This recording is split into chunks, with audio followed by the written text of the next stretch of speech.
Allahu, Allahu, Allahu, Allahu, Allahu. And the story goes as follows. There was a brother who came overseas, and he came to seek a bachelor's degree in any field. This was the first time he got freedom from his family. He couldn't have the fun that he wanted to have. So he comes to a place like England. He's in a free mixing university. In a society where no girl looks at you. In fact, there are no girls in your class. Now all of a sudden they're sitting next to you. And you can actually find an excuse to talk to them. Hey, can I borrow a pen? Hey, can I borrow some paper? And conversation becomes very easy. And this was the reality that he went through. That he came from a foreign land, and this attraction hit him right away. The initial stages were that he'd just go out for lunch, he'd just go out for meetings, and that is how life continued. One day though, he went to a party, and he committed zina. Out of, pure emotion. And when he was done, he just lay there thinking, I have just ruined myself. And he didn't know what to do. He didn't know where to go. He didn't have any close friends that could guide him. He knew that the only place that this guidance that he had known was back in his hometown. He booked a ticket back to Saudi Arabia where he was from. And on his way, while he's in Qatar, he goes to the musalla and he's just crying. You can think about when you're with people and there's this awkward silence. What becomes even more awkward is when you see a grown man crying like a baby. He's crying like a baby. One of the students of Shaykh ibn Baz, rahimahullah, he saw this man.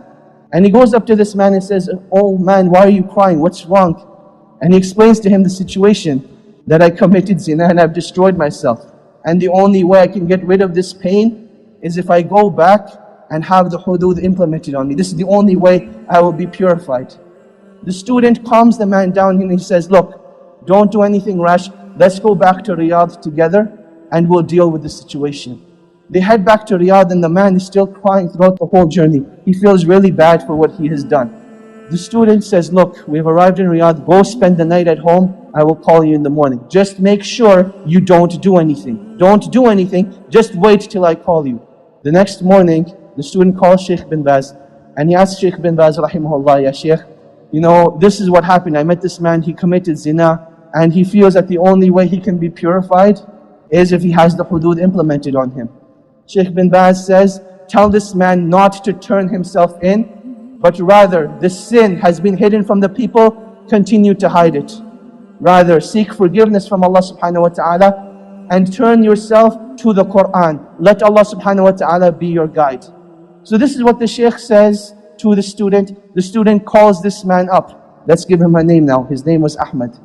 He tells Ahmad, look, the Shaykh says, don't turn yourself in. Death is the easy way out. This pain and suffering will not be taken away from that act. And Allah subhanahu wa ta'ala does not want this from you. But rather Allah subhanahu wa ta'ala wants you to rectify your ways, turn back to Allah subhanahu wa ta'ala, and that is when that pain and suffering will be taken away. That is what Ahmad decides to do. A couple of days go by, he starts reading the Quran, he starts praying in the masjid, and he says that I never missed a single salah in the masjid since that event took place. This continues for about 2 weeks. Now this student, he notices that he has a missed call from Ahmad. He says, later on I'll give him a call. Another couple of days go by, and Ahmad's house is calling now. His home number is showing up on the Shaykh's phone 5-6 times. The student calls the house back, and he says, Assalaamu alykum, how are you guys doing? What's going on? And they say, we need to speak to you. Ahmad needs your help. And he says, definitely, I'll come over and see you tonight after Isha. He prays Isha, heads over to the house, and he sees that something just isn't right. He goes to the father and he says, Assalamu alaykum. He says, Wa alaykum assalam.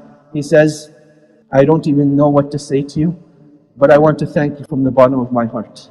Because I know if it hadn't been for you, this wouldn't have happened. And the student's thinking, what did I do? So he says, well, what happened? What are you talking about? And he says, let me show you. He says, Ahmad went and prayed Salatul Isha tonight. And he came back and he came to pray his sunnahs. And he was in his room for a really, really long time. And we went to seek him out. We didn't know what had happened to him. But I want to show you. He took this student to Ahmad's room. And there Ahmad was in Sajda. And Allah subhanahu wa ta'ala took his life away at that time. And that is how he passed away. This is the story of an individual not who was righteous, but this man committed zina, one of the biggest sins in Islam. And this is how Allah subhanahu wa ta'ala took his life away. And inshallah, when he's resurrected, that's the deed he's going to be resurrected on, making sajda to Allah subhanahu wa ta'ala. And that is why when it comes to pain and suffering only becomes negative if it creates a barrier between you and Allah subhanahu wa ta'ala. But it becomes positive.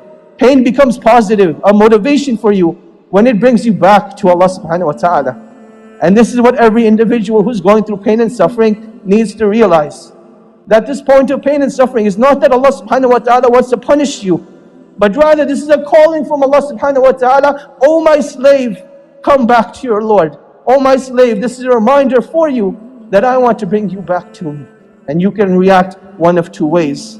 Either you can deal with the pain at that moment and decide to get closer to Allah subhanahu wa ta'ala, or you can decide to just restrict that pain to yourself, not do anything about it, and then you'll see what it does to your deen.